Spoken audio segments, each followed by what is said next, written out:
Perkenalkan, nama saya Iza Altaf, 11 MIPA 7, kelompok 3, absen 5. Nama saya Bibi Devani Tisha Putri, absen 6 dari kelompok 3, 11 MIPA 7. Halo, nama aku Irinel Munasapat, absen 14, kelompok 3 dari kelas MIPA 7. Perkenalkan, nama saya M. Arik Albiansyah Bahtiar, absen 19 dari kelompok 3, 11 MIPA 7. Perkenalkan, saya Rizmi Ahmad Raihan, absen 31 dari kelompok 3, kelas 11 MIPA 7. Perkenalkan, saya Saulina Zirafia, absen 32, kelompok 3, kelas 11 MIPA 7.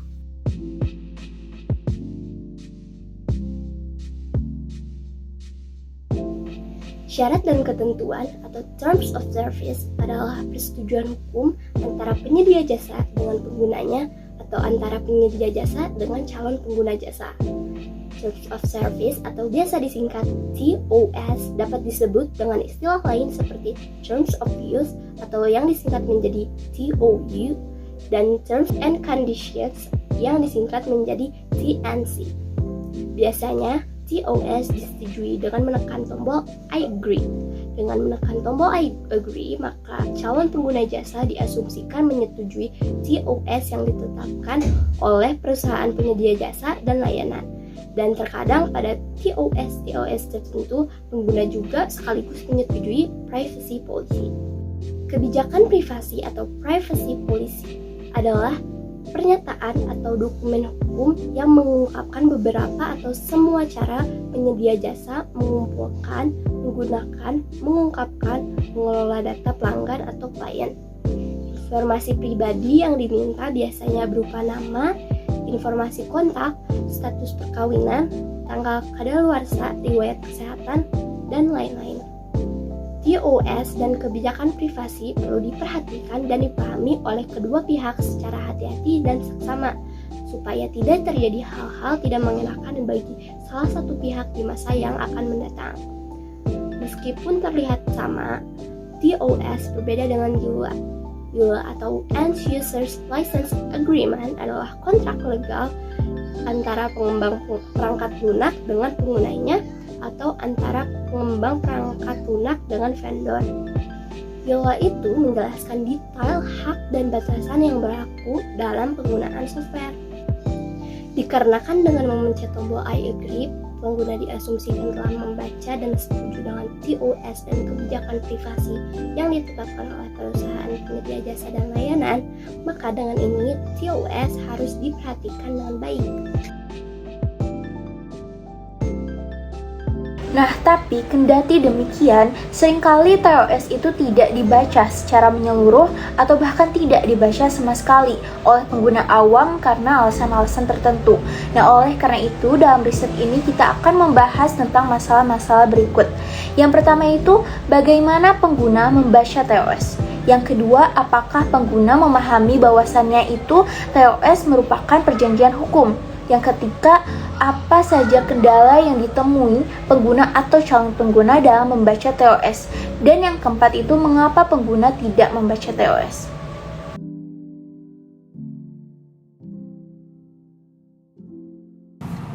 Kepustakaan dan informasi atau literatur pendukung dan hasil kuesioner. Term of service sejatinya adalah perjanjian yang dibuat antara produsen atau penjual dengan pembeli atau konsumen mengenai transaksi yang akan dilakukan dalam term of service. Dijelaskan pula batasan-batasan yang dapat dilakukan pihak penyedia jasa dan pihak pengguna jasa dalam jasa yang disediakan penyedia jasa tersebut. Dalam penelitian ini akan berfokus pada satu jenis term of service, yaitu Standard Form Contract (SCF). SCF biasanya digunakan oleh perusahaan-perusahaan penyedia jasa sebagai cara untuk mengurangi biaya transaksi dengan menyederhanakan dan mempersingkat proses negosiasi suatu produk. Dalam suatu pembentukan kontrak antara pengguna jasa dan penyedia jasa, term of service atau syarat dan ketentuan sejatinya merupakan perjanjian terikat hukum yang dibuat antara penyedia jasa dan pengguna jasa, maka terdapat konsekuensi hukum terkait perjanjian tersebut. Terdapat berbagai macam jenis dan istilah yang digunakan untuk syarat dan ketentuan oleh penyedia jasa online. Namun, sebagian besar term of service ini berbentuk sama, yaitu SCF yang biasanya ditulis dalam bentuk paragraf panjang dengan kolom 1 I agree pada akhir term of service. Term of service biasanya disajikan dalam bentuk paragraf panjang yang memiliki banyak istilah-istilah teknis mengenai hukum dan jasa yang disediakan, sehingga hal ini seringkali membingungkan calon pengguna jasa dalam membaca dan memahami maksud dari suatu term of service. Kesulitan dalam membaca term of service dapat berakibat menggunakan jasa tidak tahu mengenai detail jasa yang digunakan dan juga batasan-batasan pada jasa tersebut. Didapati pula pada suatu penelitian, sebanyak 85% memencet tombol skip to end pada program tersebut sehingga menghilangkan kesempatan calon pengguna jasa tersebut untuk membaca dan memahami secara menyeluruh teks tersebut. Penelitian tersebut juga ditemukan bahwa alasan mayoritas tidak membaca atau tidak membaca secara keseluruhan suatu term of condition adalah terlalu panjang, kejenuhan dalam membaca, tidak paham mengenai istilah hukum, tulisan kecil, nilai uang perjanjian terkesan remeh, dan merasa tidak perlu membaca karena sudah mengerti konten term and condition tersebut.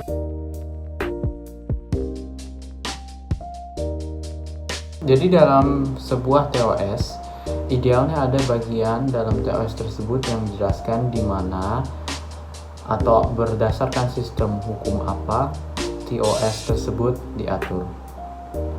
Misalnya pada TOS Twitter dijelaskan bahwa TOS Twitter dan segala sengketa antara pengguna dan Twitter akan diselesaikan atau diadili melalui sistem hukum negara bagian California dan melalui pengadilan yang berada di negara bagian Florida. Dengan menyetujui TOS ini, meskipun kita WNI, apabila terjadi sengketa antara Twitter dan kita, maka dengan memencet tombol I agree tersebut, kita sudah setuju bahwa sengketa tersebut akan diselesaikan di negara bagian California dan melalui sistem hukum dan sistem peradilan negara bagian California. Apabila TOS yang disepakati diatur melalui sistem hukum Indonesia, menurut pasal 1320 KUH Perdata, suatu perjanjian sah apabila satu kesepakatan berupa kesepakatan yang mengikat kedua pihak, kecakapan dalam membuat suatu perikatan, ketiga, suatu pokok persoalan tertentu, keempat, tidak memiliki suatu sebab yang dilarang. Menurut pasal 1320 sampai 1337, perjanjian bisa dibatalkan apabila perjanjian tersebut dibuat atas paksaan berupa penipuan, ketidakcakapan atau kesiapan. Nah, bisa dibatalkan apabila salah satu pihak ingin perjanjian tersebut dibatalkan, misalnya terjadi karena error gitu, maka pihak ini harus menuntut atau membuktikan bahwa hal tersebut terjadi di pengadilan. Nanti hakim yang memutuskan. Suatu perjanjian dapat batal demi hukum, contohnya apabila sebab perjanjian dilanggar dalam hukum. Contohnya, perjanjian kerja untuk merampok rumah itu kan bukan suatu sebab yang halal atau itu adalah sebab yang dilarang. Nah, dalam Undang-Undang 34 tahun 2009, suatu perjanjian yang dilaksanakan antara WNI dan WNI wajib menggunakan bahasa Indonesia. Perjanjian yang dilakukan antara WNI dan WNA wajib dibuat dua bahasa. Jadi maksudnya perjanjian ini dibuat dalam bahasa Indonesia dan bahasa asing WNA tersebut. Apabila ini tidak dipenuhi dalam suatu perjanjian yang telah disetujui bahwa perjanjian ini berada atau diatur di bawah sistem hukum Indonesia, maka perjanjian ini dapat batal demi hukum. Hasil analisa diagram kuesioner yang telah dijelaskan sebelumnya menunjukkan bahwa pada diagram pertama, sebanyak 50% hanya membaca secara sekilas teks TOS. Faktor-faktor yang menyebabkannya yaitu sudah paham mengenai isi dari sebuah TOS, kedua, teks TOS terlalu panjang dan menyita waktu, dan ketiga, teks TOS yang panjang membuat para pembacanya menjadi bosan. Sebanyak 28% tidak membaca sama sekali isi teks TOS. Faktor-faktor yang menyebabkannya yaitu teks TOS terlalu panjang dan menyita waktu. Sebanyak 13% membaca keseluruhan isi teks TOS. Faktor-faktor yang menyebabkannya yaitu pertama, ingin mengetahui isi sebuah teks TOS, Dan yang kedua, agar dapat memahami teks TOS yang diberikan secara dalam. Sebanyak 9% hanya membaca isi teks TOS hanya setengahnya saja. Faktor-faktor yang menyebabkannya yaitu: pertama, ingin mengetahui isi teks TOS. Kedua, teks TOS terlalu panjang dan menyita waktu. Dan yang terakhir, terdapat kesulitan dalam membaca teks TOS, sehingga hanya membaca setengahnya saja. Selanjutnya, untuk diagram kedua, menunjukkan bahwa sebanyak 85% paham terhadap isi dan konsekuensi yang ada di dalam sebuah teks TOS. Faktor-faktor yang menyebabkannya yaitu: pertama, sudah membaca isi dari sebuah teks TOS. Kedua, dapat menyimpulkan poin-poin penting dari sebuah teks TOS. Dan yang ketiga, dapat informasi lebih ringkas dari sumber yang lain. Sebanyak 15% tidak paham mengenai isi yang terdapat pada sebuah teks TOS. Faktor-faktor yang menyebabkannya yaitu: pertama, tidak membaca teks TOS sama sekali. Kedua, mendapati kesulitan dalam membaca teks TOS. Dan yang ketiga, mendapatkan kesulitan dalam menyimpulkan poin-poin penting sebuah TOS. Selanjutnya, untuk diagram yang ketiga, menunjukkan bahwa sebanyak 70% tidak mengalami kesulitan saat membaca TOS. Faktor-faktor yang menyebabkannya yaitu: sudah memahami isi dari sebuah teks TOS. Sebanyak 30% mengalami kesulitan saat membaca TOS. Faktor-faktor yang menyebabkannya yaitu: pertama, bahasa yang digunakan oleh teks TOS terlalu teknis, berbelit-belit, dan sulit dipahami oleh pembaca. Kedua, isi teks TOS terlalu banyak dan terlalu panjang. Dan yang terakhir, penulisan teks TOS tidak menarik, sehingga pembaca menjadi bosan dan malas membacanya. Terakhir, untuk diagram keempat, menunjukkan bahwa sebanyak 77% menganggap bahwa teksnya terlalu panjang, sehingga mereka tidak membaca teks TOS tersebut. Faktor-faktor yang menyebabkannya yaitu: teks TOS yang terlalu panjang dan menyita waktu para pembaca memang akan sering diabaikan, karena biasanya mereka sedang membutuhkan sekali aplikasi atau jasa tersebut, sehingga mereka tidak membaca teks TOS. Sebanyak 15% menganggap bahwa dirinya tidak cakap dalam berbahasa Inggris, sehingga mereka tidak membaca teks TOS-nya. Faktor-faktor yang menyebabkannya yaitu: mayoritas teks TOS dalam berbagai aplikasi dibuat dengan menggunakan bahasa Inggris, sedangkan tak semua orang cakap berbahasa Inggris, sehingga TOS tidak dibaca.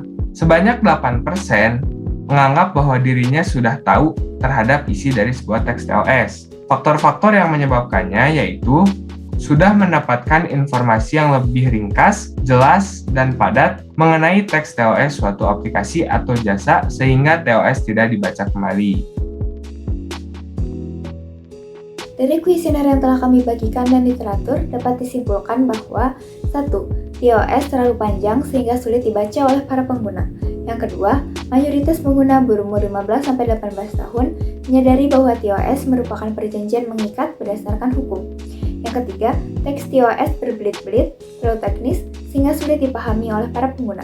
Yang keempat, ketidakcakapan berbahasa Inggris pengguna, sehingga teks tidak dibaca atau tidak dibaca seluruhnya. Yang kelima, TOS terlalu panjang dan menyita waktu.